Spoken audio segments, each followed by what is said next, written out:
iniciar, amados hermanos, con dos citas de parte de dos reformadores, Juan Calvino y Richard Hooker. Y estas dos citas se enfocan en una doctrina en especial, y ya ustedes cuando la leamos seguramente van a saber de qué doctrina estamos hablando. Juan Calvino expresaba lo siguiente: el único vínculo verdadero de la unidad eclesiástica es Cristo el Señor, quien nos reconcilió con Dios el Padre y nos reúne de nuestra presente dispersión a la comunión de su cuerpo, para que así a través de su única palabra y espíritu crezcamos juntos en un solo corazón y una sola alma, expresaba Juan Calvino. Richard Hooker fue uno de los reformadores ingleses, decía lo siguiente: la iglesia está en Cristo como Eva estaba en Adán. Ciertamente, por gracia, todos nosotros estamos en Cristo y en su iglesia, tal como por naturaleza estamos en nuestros primeros padres, en Adán. Dios hizo a Eva del costado de Adán y forja a su iglesia de la carne misma del costado herido y sangrante del Hijo del Hombre. Estas dos citas se refieren o señalan a la gloriosa doctrina de la unión con Cristo. Y esta gloriosa doctrina tiene una importancia en torno a la enseñanza de esta noche. Por eso quise iniciar con esas dos citas de Calvino y de Hooker. La iglesia, es decir, la comunidad de los creyentes, lo que somos la mayoría de nosotros aquí, estamos íntimamente unidos a la persona de nuestro Señor Jesucristo, de una manera que va más allá de lo que nosotros mismos podamos llegar a entenderlo plenamente.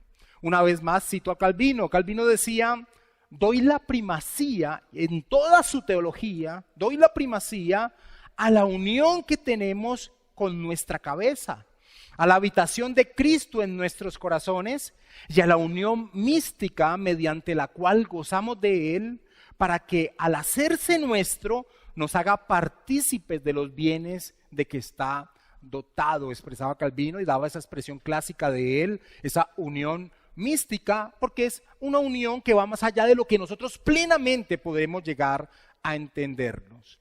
Ahora, en torno al tema de la iglesia, esta doctrina de la unión con Cristo es fundamental. La iglesia no se puede llegar a entender sin conocer la verdad en torno a la doctrina de la unión con Cristo. El apóstol Pablo, cuando perseguía a la iglesia, y este es un pasaje muy conocido también del libro de los Hechos de los Apóstoles, cuando perseguía a la iglesia, Saulo de Tarso, el Señor Jesucristo en el llamado del apóstol Pablo le dice: Saulo, Saulo, ¿por qué me persigues? Y es una expresión de esa unión íntima del Señor Jesucristo con su iglesia. Perseguir y asolar a la iglesia era perseguir y asolar al mismo Señor Jesucristo. Esa es la implicación que tiene esa expresión de nuestro Señor Jesucristo. Nuestro Señor Jesucristo mismo nos enseñó que cualquier beneficio que alguien le haría a uno de su iglesia, a un creyente, era como si se le estuviese haciendo a él. Esto que voy a leer está en Mateo capítulo 25.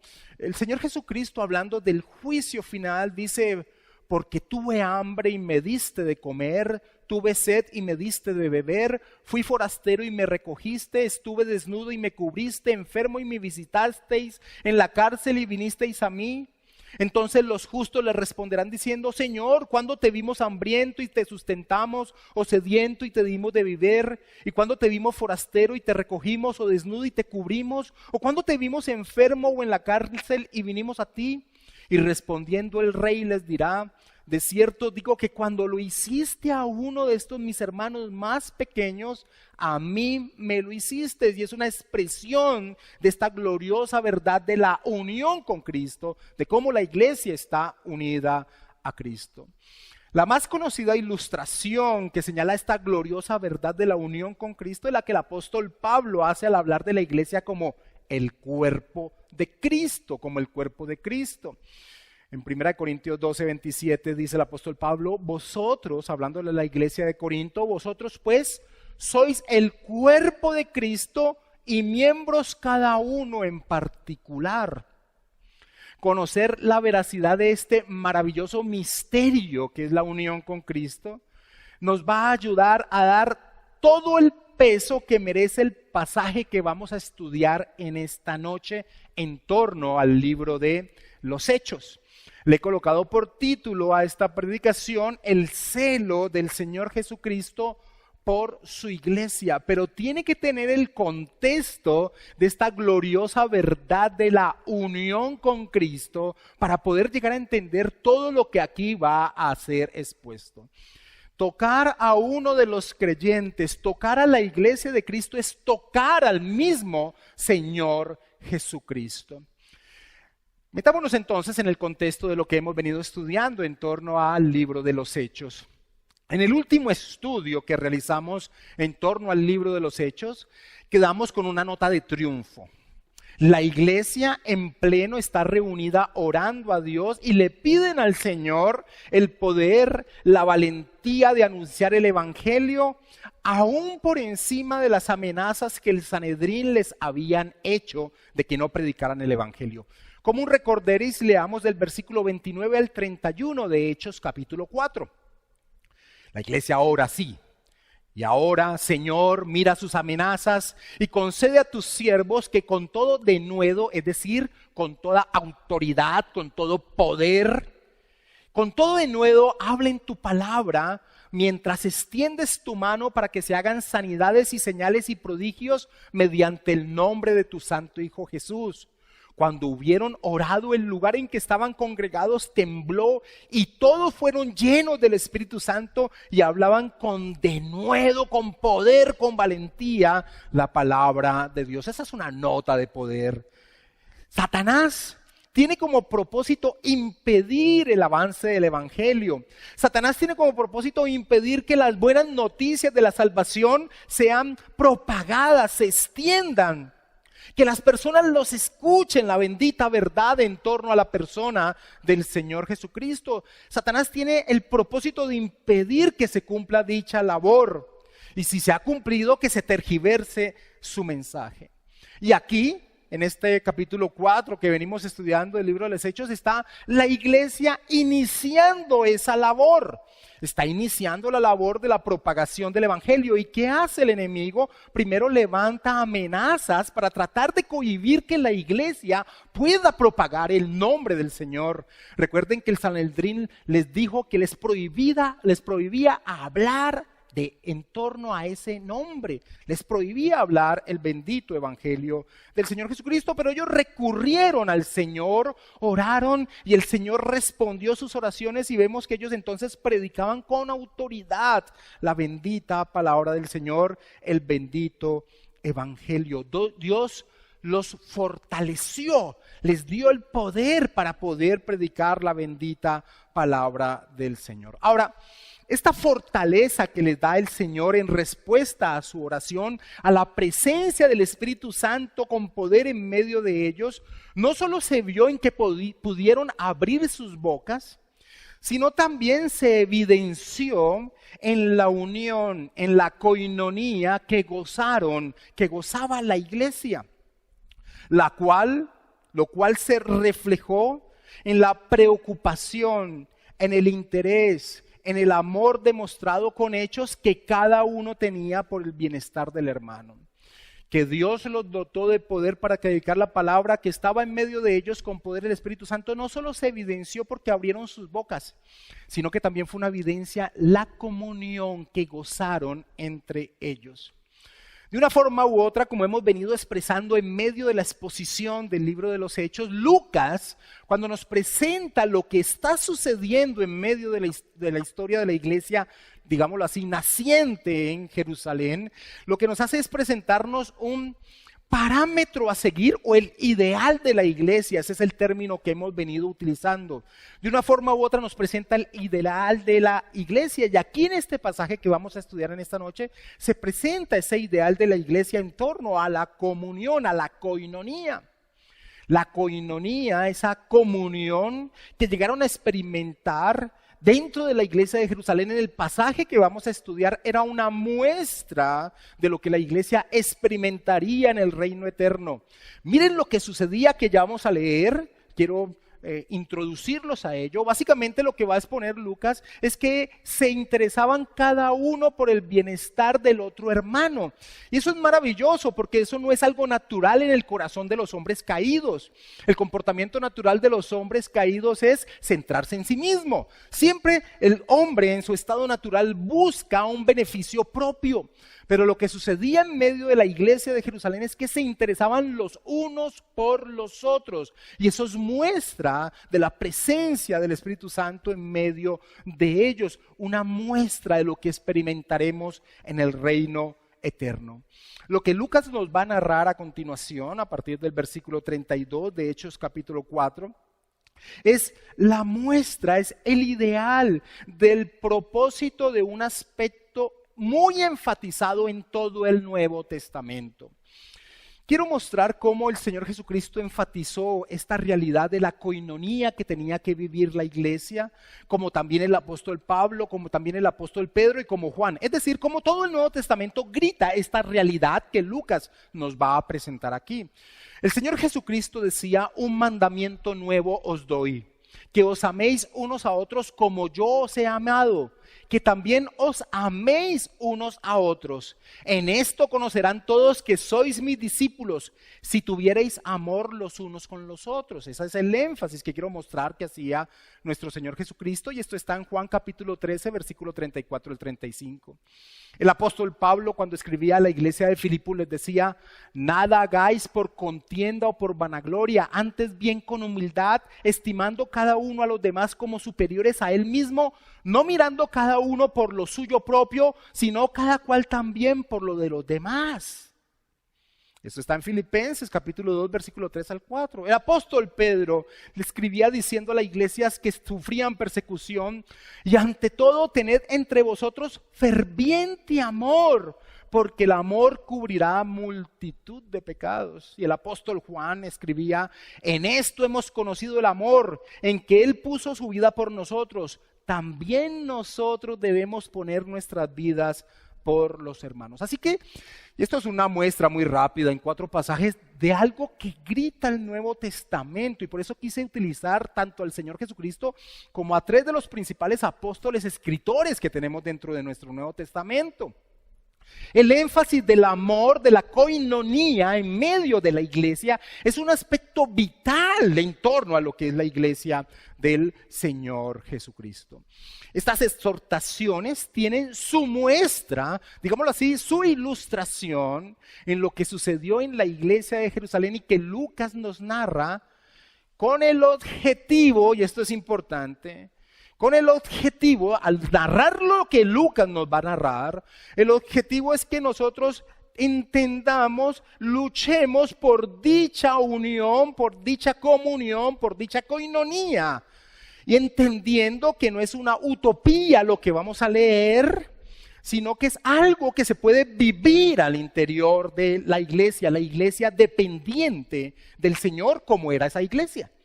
Recuerden, esa iglesia, el contexto es que está siendo amenazada y recurren a Dios y Dios responde llenándolos del Espíritu Santo. O sea, con una mayor potencia de la presencia del Señor en medio de ellos. Por favor, leamos del versículo 32 al 35 de Hechos capítulo 4.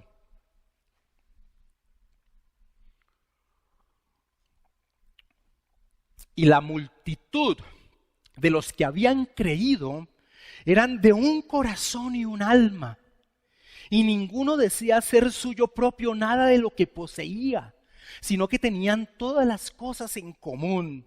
Y con gran poder los apóstoles daban testimonio de la resurrección del Señor Jesús, y abundante gracia era sobre todos ellos.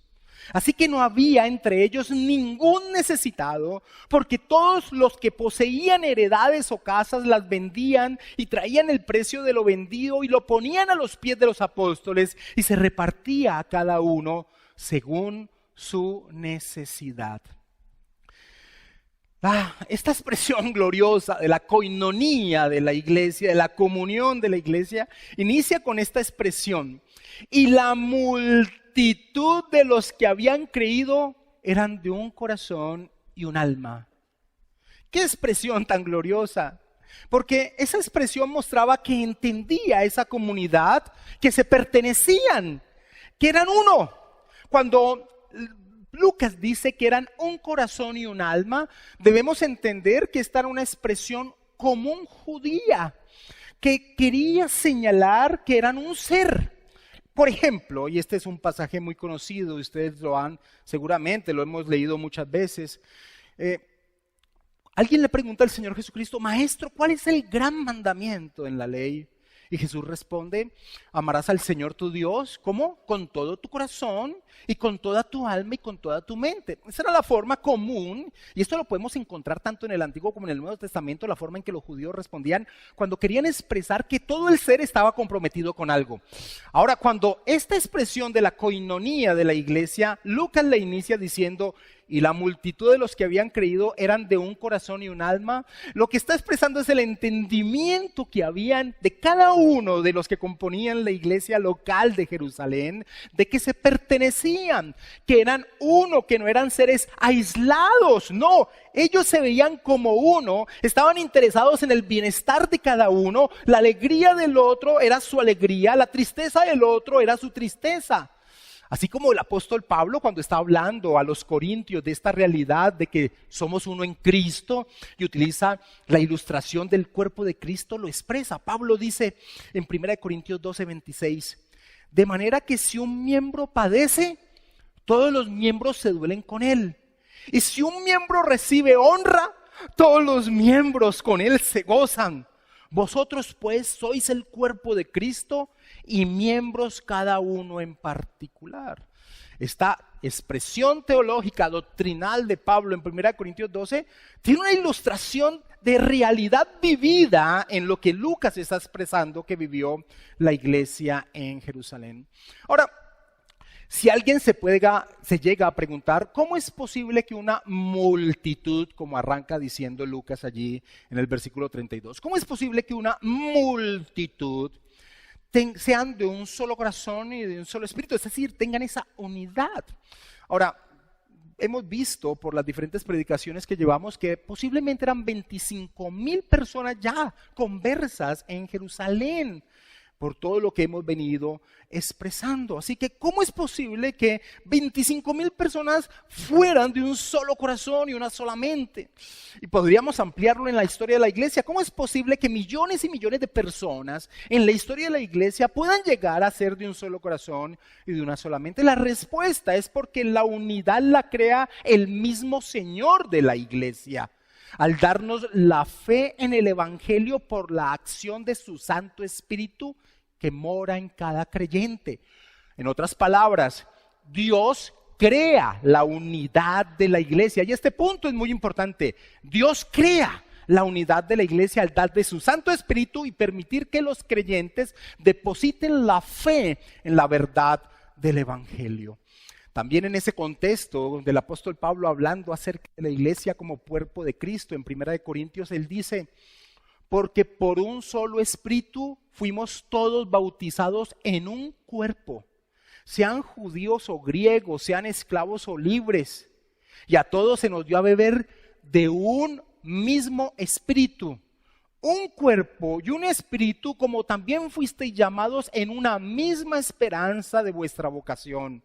Un Señor, una fe, un bautismo. Es decir, nuestra unión, como lo hemos expresado continuamente, es una unión doctrinal que nos hace uno, porque tenemos la misma esperanza, tenemos la misma convicción por la cual caminamos nuestra vida.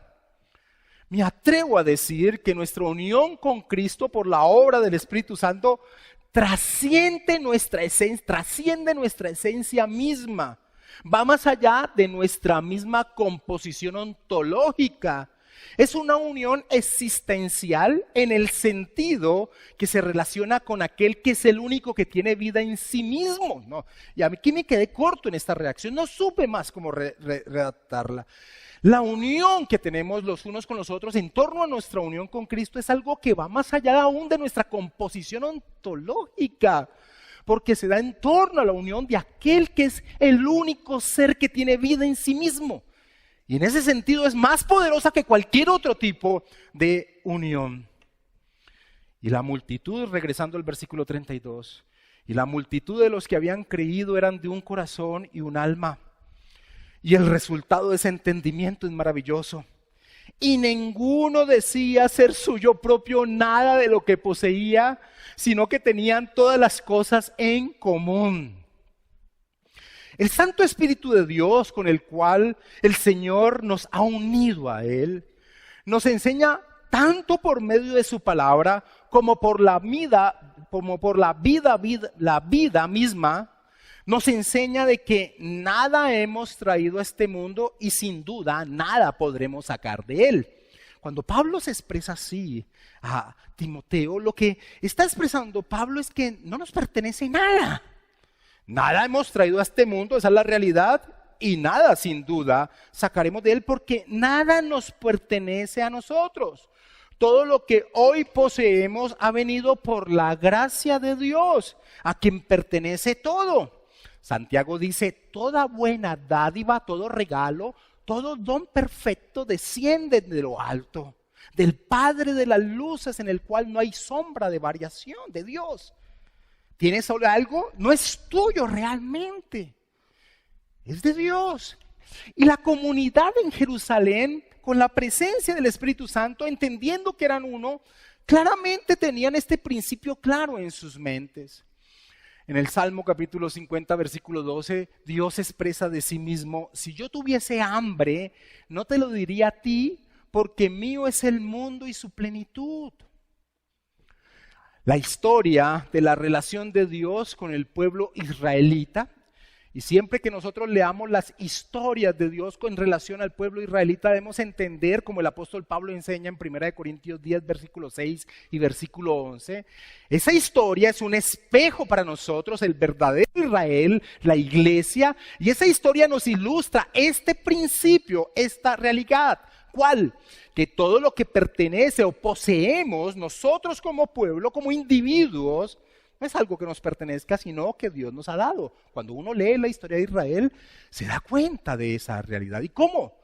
Pues en la historia de Israel, cuando ellos vagaban por el desierto, claramente vemos que ellos fueron sostenidos por Dios. Imagínate un pueblo de millones de personas vagando por un desierto. En un desierto no hay forma de mantener tanta cantidad de gente, era imposible. Ellos vagaban por ese desierto y fueron sostenidos por Dios. La Escritura nos enseña que su calzado y su ropa no se envejecieron. Cada día Dios hacía que el alimento llegara a sus manos por medio del maná. Ellos eran conscientes de que nada les pertenecía, que si tenían algo era porque Dios se los daba, eso sí era clarito. Era un pueblo caminando por un desierto. Cuando algo llegaba a ellos, el maná, el alimento o su ropa tenían, ellos sabían que era porque Dios se los estaba dando, les estaba sosteniendo. Además de esto, Dios les dio una tierra buena, tierra que se expresaba así para mostrar lo productiva que era, fluía leche y miel. Una tierra que ya estaba labrada cuando ellos llegaron, ellos no tuvieron que llegar a forzar la tierra para que diera el producto, sino que ya estaba labrada porque había otras naciones que lo habían hecho, que ellos venían a juzgar, a desocupar. Eso era lo que les estaba entregando Dios. Y es por eso que cuando van a tomar posesión de dicha tierra, el Señor les da una demanda. Él les dice que no puede haber pobres en medio de ellos. Acompáñame a Deuteronomio capítulo 15, sin perder Hechos capítulo 4. A Deuteronomio capítulo 15, versículo de 1 al 4. No puede haber pobres en medio de ellos. ¿Por qué? Pues porque Dios le está entregando todo. Todo le pertenece a Dios. Ahora ustedes, cuando entren a la posesión de la tierra prometida, ustedes no pueden permitir que en medio de sus hermanos haya alguien que entre en indigencia. Deuteronomio capítulo 15, versículo de 1 al 4. Cada 7 años harás remisión, y esta es la manera de la remisión. Perdonará a su deudor todo aquel que hizo empréstito de su mano, con el cual obligó a su prójimo. No lo demandará más a su prójimo o a su hermano, porque es pregonada la remisión de Jehová. Del extranjero demandarás el íntegro, pero lo que tu hermano tuviere tuyo, lo perdonará tu mano, para que así no haya en medio de ti mendigo, Porque Jehová te bendecirá con abundancia en la tierra que Jehová tu Dios te da por heredad para que la tomes en posesión. Ellos iban a entregar a una tierra que Dios les iba a dar. Claramente no debían permitir que en medio de sus hermanos hubiese alguien que llegara a un estado de indigencia. ¿Por qué? Porque era Dios quien les estaba entregando todo. Pablo a los orgullosos corintios les dice: ¿quién te distingue? ¿O qué tienes que no hayas recibido? Y si lo recibiste, ¿por qué te glorías como si no lo hubieras recibido? Ahora, regresando a la iglesia de Jerusalén, a lo que nos está escribiendo Lucas en Hechos capítulo 4, la iglesia llena del Espíritu Santo entendía esto. Entendía esto en torno a sus hermanos, aquellos que estaban unidos a Cristo. Por ello, cuando un hermano tenía necesidad, los otros hermanos de los bienes que tenían suplían esa necesidad. Versículo 34 de Hechos capítulo 4.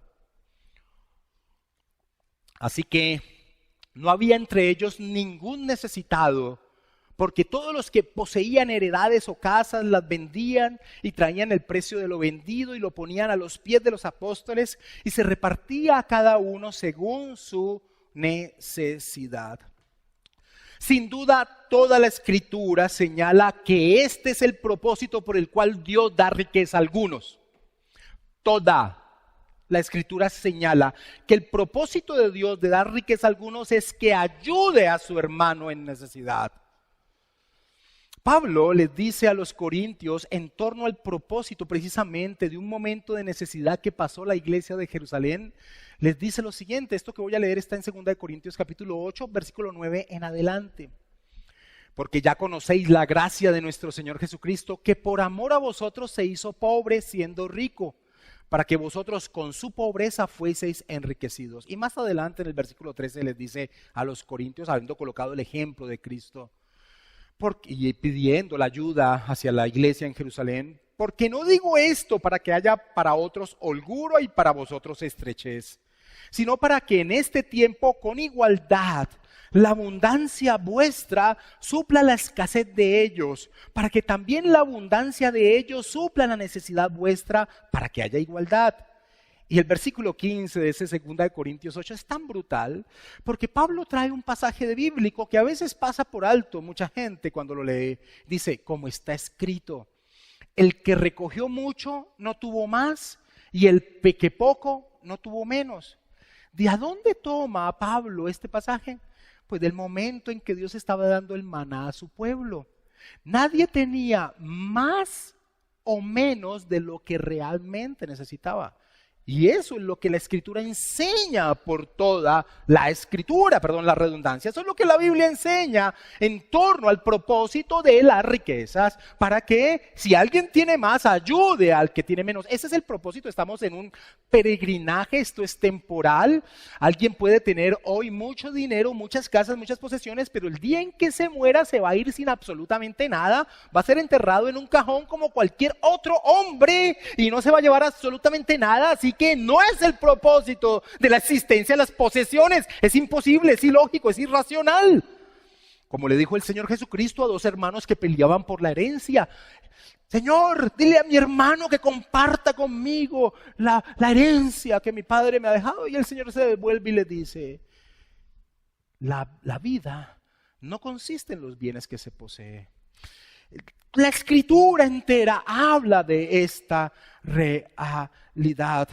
Pablo le dice a Timoteo en 1 Timoteo 6:17, a los ricos de este siglo manda que no sean altivos, ni pongan la esperanza en las riquezas, las cuales son inciertas, sino en el Dios vivo, que nos da todas las cosas en abundancia para que las disfrutemos. Que hagan bien, que sean ricos en buenas obras, dadivosos, generosos, atesorando para sí buen fundamento para por lo venir, que echen mano de la vida eterna. Así que la Escritura de tapa a tapa, de Génesis a Apocalipsis, señala que el propósito de las riquezas, ¿cuál es? Ayudar a aquel hermano que está en necesidad. Una vez más leamos el versículo 34 de Hechos 4.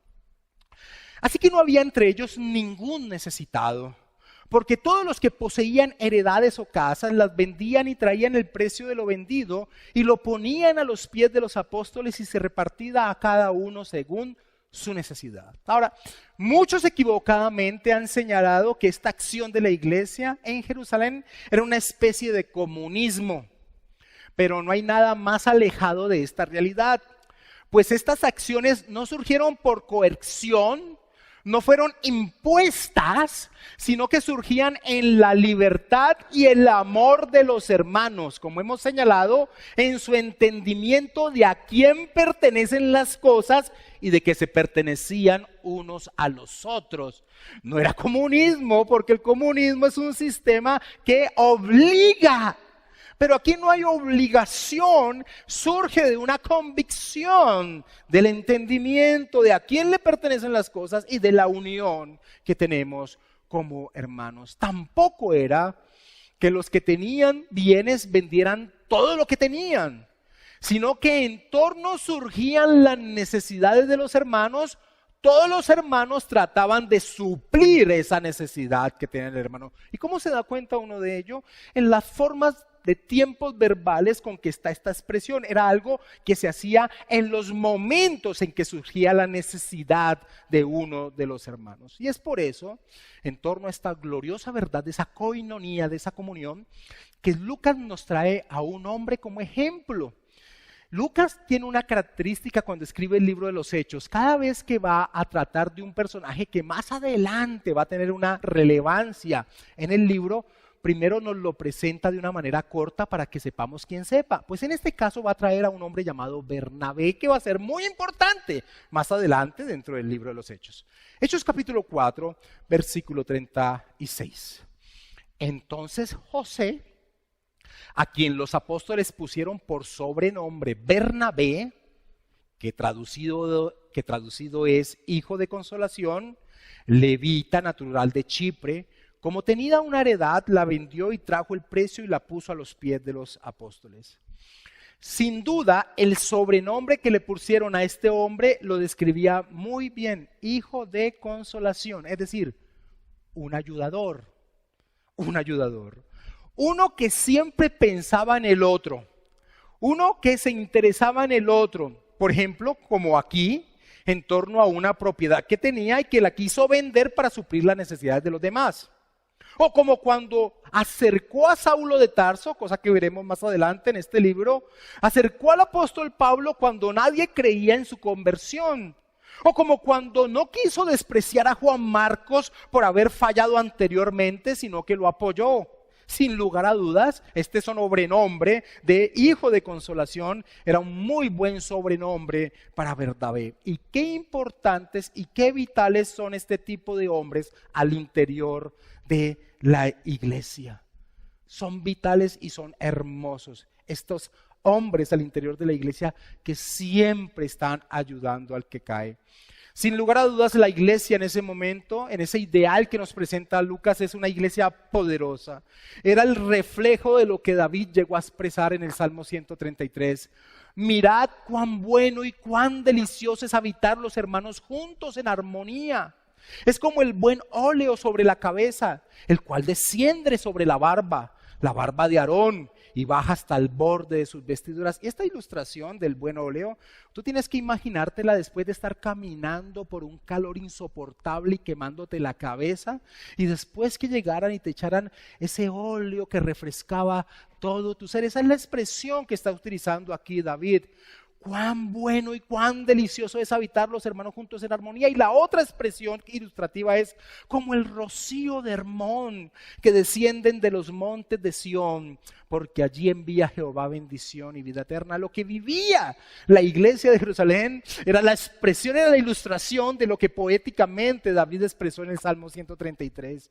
Calvino tiene razón cuando escribe lo siguiente: se necesitan corazones más duros que el hierro para que no nos conmueva la lectura de este relato. En aquellos días los creyentes daban abundantemente de lo que les pertenecía.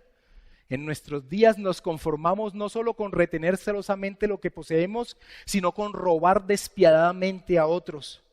En aquellos días vendían sus propios bienes. En nuestros días es la codicia de comprar lo que reina en forma suprema. En aquel tiempo el amor hacia las posesiones de cada cual, la propiedad común. En aquel tiempo el amor hacía de las posesiones de cada cual la propiedad común para los que tenían necesidad. En nuestros días es tal la falta de humanidad de muchos que mezquinan al pobre una morada en común sobre la tierra, el uso en común del agua, el aire y el cielo, expresaba Calvino hace 500 años, y hoy en día creo que se ha ahondado un poco más en esta distancia que a veces podemos ver confrontantes en lo que sucedía en la iglesia de Jerusalén con lo que nosotros deberíamos vivir y que vivimos con potencia muchas veces en nuestra comunión, pero que nos quedamos cortos en torno a lo que estaba sucediendo en la iglesia de Jerusalén. Ahora, sin dudas, una iglesia que vivía tal comunión, pues seguramente cumplía su labor, la labor de la predicación, de la expansión del evangelio. Y eso es lo que señala Lucas en el versículo 33 de Hechos capítulo 4. Y con gran poder los apóstoles daban testimonio de la resurrección del Señor Jesús, es decir, compartían el evangelio, y abundante gracia era sobre todos ellos. Y abundante gracia era sobre todos ellos. Y esa expresión se enfoca en resaltar el testimonio que daban ante los demás. Pues el amor entre los hermanos es el mayor testimonio al mundo de la presencia de nuestro Señor en medio de nosotros, como Él mismo lo dijo. En esto conocerán que son mis discípulos si tuvieren amor los unos por los otros. Abundante gracia. Todos los demás miraban y decían, sin dudas estos hombres son especiales. Ha sucedido algo en medio de ellos. Pero la expresión también señala el hecho, la realidad, el principio, la fuente de que lo que vivían, lo vivían por la presencia del Espíritu Santo de Dios en medio de ellos. Abundante gracia era sobre ellos. No solo expresa lo que los otros veían, sino la realidad de que lo que vivían, lo vivían era porque el Espíritu Santo estaba actuando sin duda dentro de ellos. Y es por eso, amados hermanos, que entendiendo esta unidad que surge de la presencia del Espíritu de Dios en medio de su iglesia, la iglesia debe entender que dicha unidad debe ser defendida y protegida.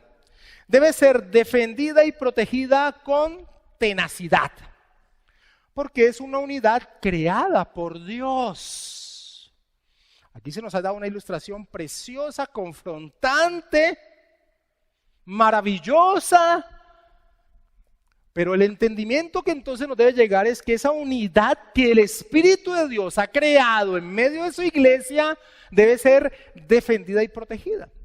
Y eso es precisamente lo que el apóstol Pablo en la carta a los Efesios, cuando entra a hablar de la vida de la iglesia, inicia diciendo en Efesios capítulo 4 versículo 1 al 3, escucha cómo pues Pablo lo expresa.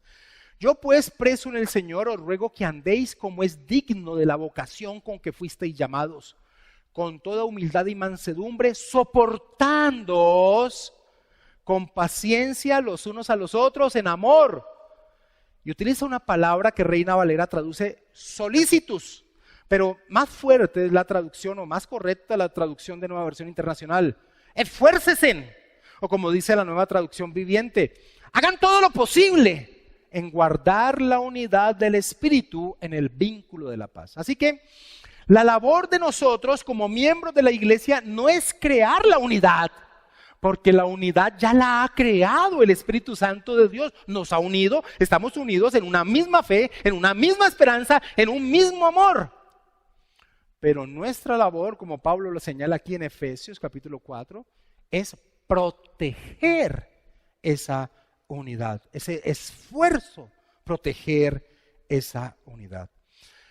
Y es por esa razón que Lucas, después de presentarnos esta gloriosa unidad de la iglesia, a continuación nos presenta el ataque que Satanás infringió a esa unidad, para que a través de la enseñanza de cómo Dios mismo actuó para proteger dicho ataque, la iglesia de todos los tiempos entienda entienda, y cuando hablo de iglesia me estoy refiriendo a la iglesia local, la iglesia de todos los tiempos, entienda que si se permite que la unidad dentro de la iglesia se desquebraje, se encontrará en un gran peligro. Leamos del versículo 1 del capítulo 5 al versículo 11.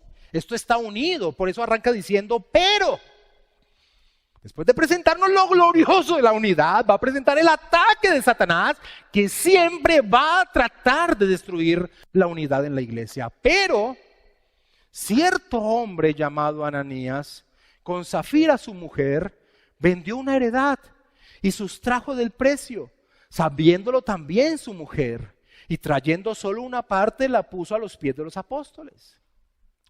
Y uno diría, no, pues, qué buena opción. Vendió una propiedad que tenía y trajo una parte de esa propiedad. Aplaudamos a Ananías y a Zafira. No. Versículo 3. Y dijo Pedro, Ananías, ¿por qué llenó Satanás tu corazón para que mintieses al Espíritu Santo y sustrajeses del precio de la heredad? Reteniéndola, ¿no se te quedaba a ti?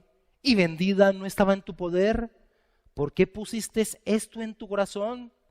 No has mentido a los hombres, sino a Dios. Al oír a Ananías estas palabras, cayó y expiró, y vino un gran temor sobre todos los que lo oyeron. Y levantándose los jóvenes lo envolvieron y sacándolo lo sepultaron.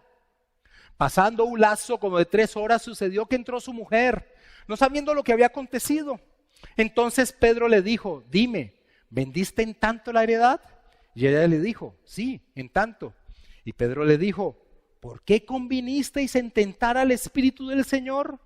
He aquí a la puerta los pies de los que han sepultado a tu marido y te sacarán a ti.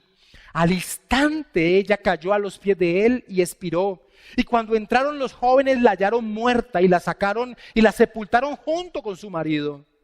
Y vino gran temor sobre toda la iglesia y sobre todos los que oyeron estas cosas. Ananías no estaba obligado a vender su propiedad y dar el dinero a la iglesia, como Pedro se lo hace ver en el versículo 4. Voy a leer el versículo 4 en la versión Nueva Traducción Viviente, que es un poco más específico, que nos da a entender que esto no era una obligación. La Nueva Traducción Viviente traduce así el versículo 4. La decisión de vender o no la propiedad fue tuya. Y después de venderla, el dinero también era tuyo para darlo o no. ¿Cómo pudiste hacer algo así?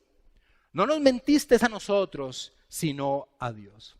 Ananías y su esposa Zafira tenían un interés en torno a la iglesia de Jesucristo. ¿Cuál era su interés?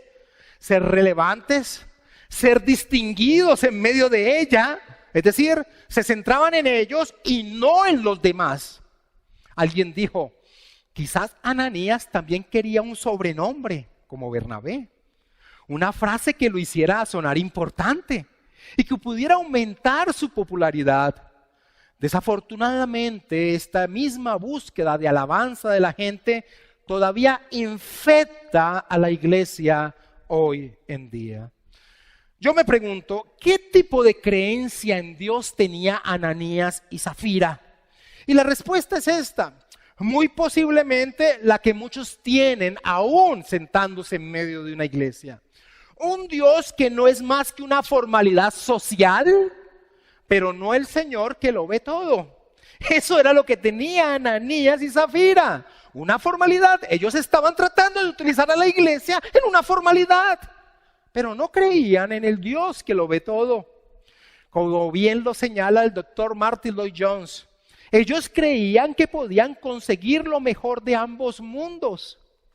Ambos dijeron, nos atribuiremos este mérito por haber dado este donativo, pero nos quedaremos también con esta parte para nosotros y viviremos de ello y disfrutaremos.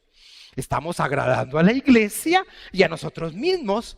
Serviremos a Dios y a las riquezas. Termina diciendo Lloyd-Jones, nos engañamos a nosotros mismos si así pensamos. Ananías y Zafira presentaron el dinero que trajeron como el total de la venta de la propiedad, lo cual no era verdad.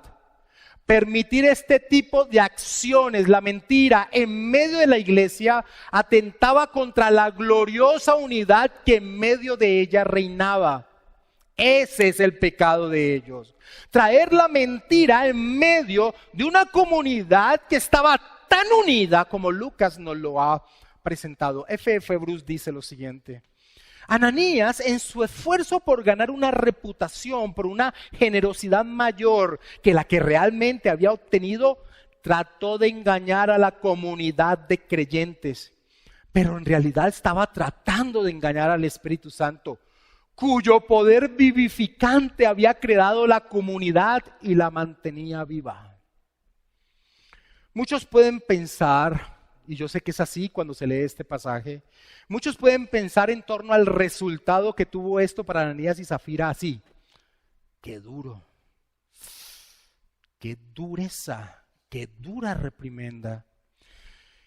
Y para que ese sentimiento que sé que siempre se da cuando se lee esta historia no quede en el aire, sino que se aterrice del por qué esto, es importante entender el contexto en que se da esta acción de Dios en torno a estos falsos hermanos. La iglesia estaba dando sus primeros pasos guiados por la presencia del Espíritu Santo viviendo en medio de ellos, en pos del propósito de la expansión del Evangelio. Por esta razón, Dios mismo da ejemplo. Miren que es Dios quien da la acción. Dios mismo da ejemplo de la importancia de la protección de la unidad de la iglesia. John Stott dice: Lucas parece estar destacando el enorme mal de pecar contra el pueblo de Dios. La falsedad deteriora la comunión.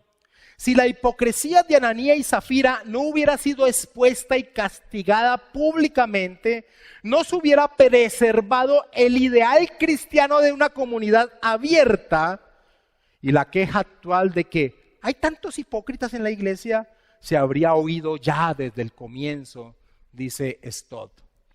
La historia de Ananías y Zafira, mis amados hermanos, tiene una ilustración en algo que aconteció con el pueblo israelita y que ya dije la importancia que tiene para nosotros. Cuando empezaba el pueblo israelita su labor en pos de la adquisición de la tierra prometida. La historia común, y no es común porque no la inventemos que sea común, sino porque Lucas utiliza un mismo término que solo se encuentra en estos dos pasajes, en la historia de Ananías y en la historia de Acán, tienen una unión, tienen una realidad común en torno a lo que estaba aconteciendo con el pueblo que iniciaba la posesión de la tierra prometida, al pueblo, a la iglesia que iniciaba su camino en pos de la expansión del evangelio.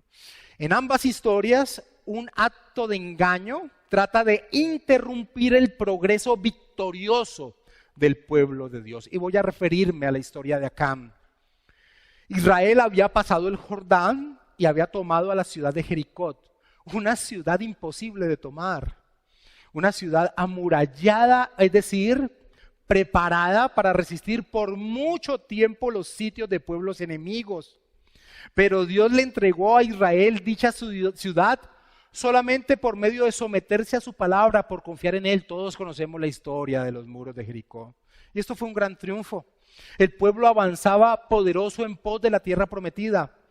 Pero la batalla siguiente fueron derrotados por una ciudad insignificante en comparación a Jericó, la ciudad de Jai. La pregunta es, ¿por qué? Y la respuesta es porque un hombre llamado Acán, totalmente ajeno a los propósitos del pueblo, pensó en sí mismo, en su propio beneficio, no en el de la comunidad a la que pertenecía, y tomó de aquello que Dios había determinado que no se debía tomar. Acompáñame a Josué capítulo 7, por favor, y leamos el versículo 1.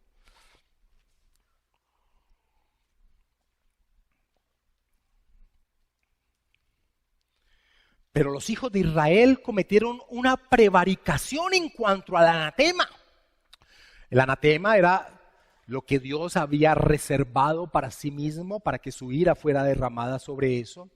Pero los hijos de Israel cometieron una prevaricación en cuanto al anatema, porque Acán, hijo de Carmi, hijo de Sabdi, hijo de Sera, de la tribu de Judá, tomó del anatema, y la ira de Jehová se encendió contra los hijos de Israel.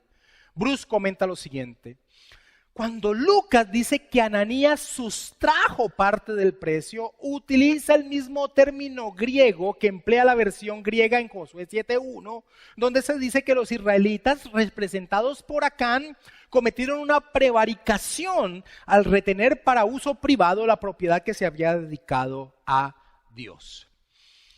La pregunta a realizar en torno al pasaje de Josué capítulo 7 de la historia de Acán es: ¿por qué por un hombre sufrió todo el pueblo? Esa es la pregunta a realizarse. La respuesta es, y vincula a lo que aconteció con Ananías y Zafira, porque Dios quiere que entendamos que nuestro crecimiento en pos de nuestra relación con Él, nuestro avance, se da en el ámbito de la comunidad, y si éste es afectado, toda la comunidad es afectada. Ese es el porqué de la acción de Dios, tanto en la historia de Acán como en la historia de Ananías y Zafira. Esto es importante entenderlo. No existe tal cosa como crecimiento cristiano individual. Nosotros crecemos en comunidad. ¿Y por qué? Porque así lo determinó Dios. Acompáñame a Efesios capítulo 4, versículo del 11 al 16. Sin perder la parte de Josué 7, que ahorita vamos a volver allá. Pablo, ya vimos en Efesios 7, en Efesios 4, que ha arrancado acerca de que debemos luchar por la unidad de la iglesia. En el versículo 11 dice: y él mismo constituyó a unos apóstoles, a otros profetas, a otros evangelistas, a otros pastores y maestros, a fin de perfeccionar a los santos para la obra del ministerio, para la edificación del cuerpo de Cristo, hasta que todos lleguemos a la unidad de la fe y del conocimiento del Hijo de Dios, a un varón perfecto a la medida de la estatura de la plenitud de Cristo, para que ya no seamos niños fluctuantes, llevados por doquiera de todo viento de doctrina, por estratagema de hombres que para engañar emplean con astucia las artimañas del error, sino que siguiendo la verdad en amor, crezcamos en todo aquel que es la cabeza, esto es Cristo, de quien todo el cuerpo, bien concertado y unido entre sí por todas las coyunturas que se ayudan mutuamente según la actividad propia de cada miembro, reciba su crecimiento para ir edificándose en amor. Ese es el plan del Dios glorioso en medio de su pueblo. No existe crecimiento individual. Es por ello que la acción de un hombre afectaría, como afectó sin lugar a dudas, al pueblo, y Dios lo ha enseñado, tanto con el pueblo israelita como con el verdadero Israel, que es su iglesia. Por eso Pablo, en medio de algo que no estaba haciendo la iglesia de Corinto, en torno a un pecado de un miembro, le dice: no es buena vuestra jactancia, ¿no sabéis que un poco de levadura leuda toda la masa? Nuestra confesión de fe confiesa y nosotros confesamos en torno a la iglesia. Todas las personas en todo el mundo que profesan la fe del evangelio y obediencia a Dios por Cristo conforme al mismo, que no destruyan su propia profesión mediante errores fundamentales o conductas impías, son y pueden ser llamados santos visibles. Pero esta es la parte que me interesa. Y de tales personas todas las congregaciones locales deben estar compuestas. Es decir, las congregaciones locales deben estar compuestas por verdaderos creyentes. ¿Por qué? ¿Por qué es tan importante? Porque crecemos en comunidad, porque así Dios lo ha determinado, y ese era el peligro que había, tanto con Ananías y Zafira como lo que acontecía con Acán. Regresemos a la historia de Acán en Jueces capítulo 7, en Josué capítulo 7. Dios va a proteger al pueblo que iniciaba el camino de posesión de la tierra prometida. Y a través de actos providenciales señala a Acán y este confiesa su pecado. Versículo 20 de Josué capítulo 7. Y Acán respondió a Josué diciendo: verdaderamente yo he pecado contra Jehová, el Dios de Israel, y así he hecho. Pues vi entre los despojos un manto babilónico muy bueno, y 200 siclos de plata y un lingote de oro de peso de 50 siclos, lo cual codicié y tomé. Y aquí que está escondido bajo tierra en medio de mi tienda y el dinero debajo de ello. Josué entonces envió mensajeros, los cuales fueron corriendo a la tienda, y he aquí estaba escondido en su tienda y el dinero debajo de ello. Y tomando de en medio de la tienda lo trajeron a Josué y todos los hijos de Israel y lo pusieron delante de Jehová. Entonces Josué y todo Israel con él tomaron a Acán, hijo de Zera, el dinero, el manto, el lingote de oro, sus hijos, sus hijas, sus bueyes, sus asnos, sus ovejas, su tienda y todo cuanto tenía, y lo llevaron todo al valle de Acor. Y le dijo Josué: porque nos has turbado, túrbete Jehová en este día. Y todos los israelitas los apedrearon y los quemaron después de apedrearlos. La historia de Acán y la historia de Ananías y Zafira siempre llevan a que las personas digan: qué duro. Pero más duro es que la congregación de los santos se vea turbada, entorpecida en torno a su labor de predicar el evangelio con sus vidas y con su boca. De aquí la aplicación para la iglesia en torno a esta enseñanza. Amados hermanos, Dios mostró el celo que se debe tener por la unidad al inicio de la toma de la tierra prometida por parte de Israel, como en el inicio de la iglesia guiada por el Espíritu Santo. Nosotros, su iglesia, debemos imitarlo. Lucas nos dice el resultado que aconteció en torno a lo de Ananías y Zafira. Mira el versículo 11 de Hechos capítulo 5. El resultado fue el siguiente: y vino gran temor sobre toda la iglesia y sobre todos los que oyeron estas cosas. Ese es el propósito de Dios en torno a la exposición de esta verdad. Para los miembros que aman la unidad, es decir, la iglesia, para los miembros que aman la unidad de la iglesia en su coinonía y entienden la importancia de ella en pos de cumplir el propósito de la expansión del evangelio, esta enseñanza es un llamado a luchar con todas nuestras fuerzas por mantener dicho glorioso vínculo, cuidarlo, protegerlo, aún de nosotros mismos. Y tomo de ejemplo lo que el pastor Gabriel expresó el domingo pasado. Aún de nuestras propias torpezas, la unidad de la iglesia debe ser defendida y protegida. Por el contrario, para aquellos que llegan a la iglesia local con el propósito de ser tropiezo, con un espíritu de conflicto, con un espíritu de superioridad, de conocimiento, despreciando a las demás, esta verdad expuesta aquí es una advertencia. ¿Cuál? Dios y su iglesia no permitirán su acción en medio de ella. El Señor de la iglesia ha dotado a la iglesia con el poder de la disciplina eclesiástica para señalar y expulsar al falso hermano, al falso cristiano. Pablo le dice a Tito: al hombre que cause divisiones después de una y otra amonestación, deséchalo, sabiendo que el tal se ha pervertido y peca y está condenado por su propio juicio. Esto está en Tito capítulo 3, versículos 10 y 11. Y quiero terminar con este comentario de F. Bruce. No es el carácter de Pedro, ni siquiera lo que merecían Ananías y Zafira, lo que interesa a Lucas principalmente. Lo que le interesa enfatizar es la realidad de la presencia viva del Espíritu Santo morando en la iglesia, junto con las solemnes implicaciones prácticas de ese hecho. Temprano en la historia de la iglesia fue necesario remarcar la lección que más tarde formularía Pablo. ¿No sabéis que sois templo de Dios y que el Espíritu de Dios mora en vosotros? Si alguno destruyera el templo de Dios, Dios le destruirá a él, porque el templo de Dios, el cual sois vosotros, santo es. Vamos a orar, amados hermanos.